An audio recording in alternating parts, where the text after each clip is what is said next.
Hi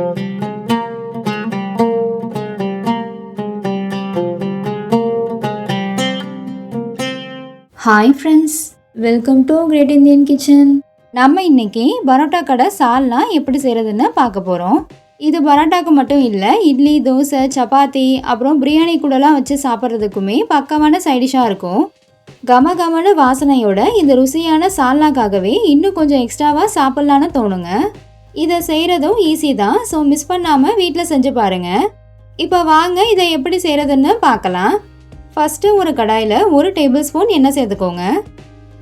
எண்ணெய் சூடானதும் ஒரு பெரிய சைஸ் வெங்காயத்தை நீள்வாக்கில் கட் பண்ணி சேர்த்துக்கோங்க.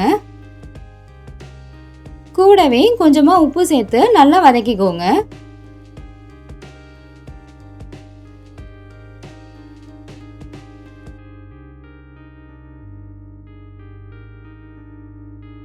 இப்போ பாருங்க, வெங்காயம் நல்லா வதங்கிடுச்சு. இந்த ஸ்டேஜில் மசாலா பொருட்கள்லாம் ஒன்றா சேர்த்துக்கலாம். 2 சின்ன துண்டு பட்டை, 2 ஏலக்காய், 5 கிராம்பு, கொஞ்சமாக கல்பாசி, அரை டீஸ்பூன் சோம்பு, இதை எல்லாத்தையும் சேர்த்துக்கோங்க.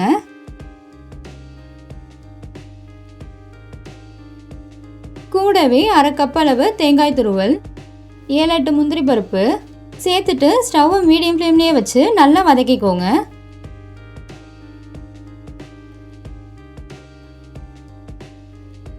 தேங்காய் நல்லா வறுபட்டு நல்ல ஒரு வாசனை வருங்க. அந்த ஸ்டேஜில் நம்ம ஸ்டவ் ஆஃப் பண்ணிடலாம். இப்போ இதை நல்லா ஆற வச்சுக்கோங்க. நல்லா ஆறினதுக்கு அப்புறமா ஒரு மிக்ஸி ஜாருக்கு மாற்றிக்குவோம். ஃபஸ்ட்டு தண்ணி சேர்க்காம அரைச்சிக்கோங்க. அதுக்கப்புறமா கொஞ்சமாக தண்ணி சேர்த்து நல்லா மையாக அரைச்சி எடுத்துக்கோங்க.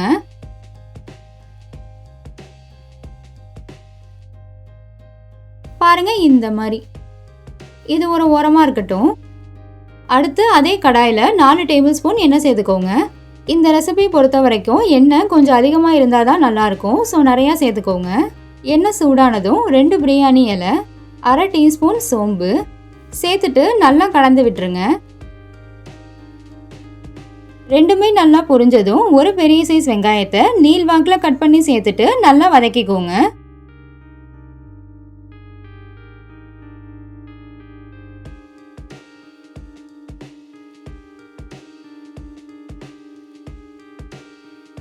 வெங்காயம் பாதி வதங்கினதும் 2 பச்சை மிளகாய், 1 கொத்து கருவேப்பிலை, 1 டேபிள் ஸ்பூன் இஞ்சி பூண்டு விழுது சேர்த்துக்கோங்க. சேர்த்துட்டு இஞ்சி பூண்டோட பச்சை வாசனை போகிற வரைக்கும் நல்லா வதக்கி விட்டுருவோம்.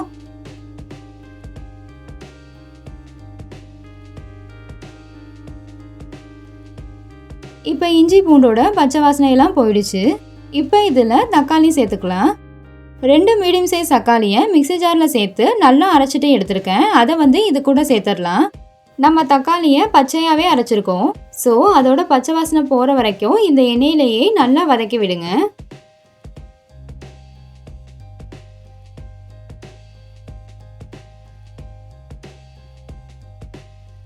இப்போ தக்காளியோட பச்சை வாசனை போயிடுச்சு. இப்போ இதில் மசாலாலாம் சேர்த்துடலாம். 2 டீஸ்பூன் மிளகாத்தூள், 1 டீஸ்பூன் மல்லித்தூள், அரை டீஸ்பூன் கரம் மசாலா, 1/4 டீஸ்பூன் மஞ்சள் தூள் எல்லாத்தையும் சேர்த்துட்டு மசாலாவோட பச்சை வாசனை போகிற வரைக்கும் நல்லா வதக்கிக்கோங்க.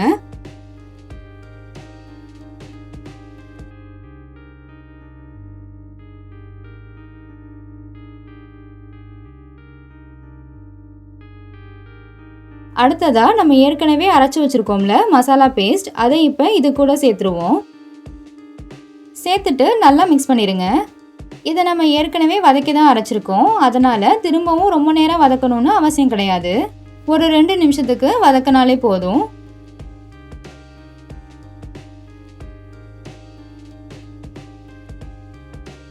ரெண்டு நிமிஷம் அப்புறமா இது கூட தேவையான அளவு தண்ணி சேர்த்துக்கோங்க.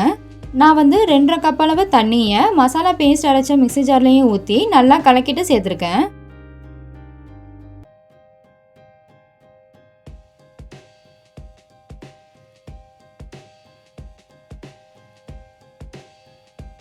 கூடவே தேவையான அளவு உப்பு சேர்த்து நல்லா மிக்ஸ் பண்ணிக்கோங்க.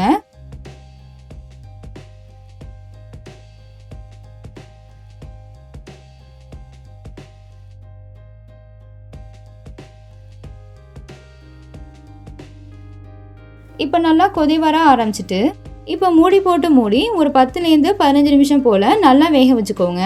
ஸ்டவ் வந்து மீடியம் ஃப்ளேம்லேயே இருக்கட்டும்.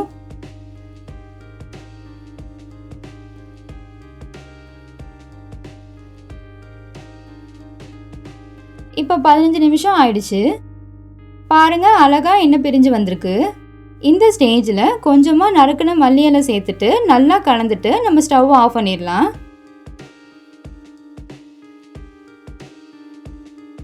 அவ்வளோதான், ரொம்ப ரொம்ப டேஸ்டியான பரோட்டா சால்னா சூப்பராக ரெடி ஆயிடுச்சு.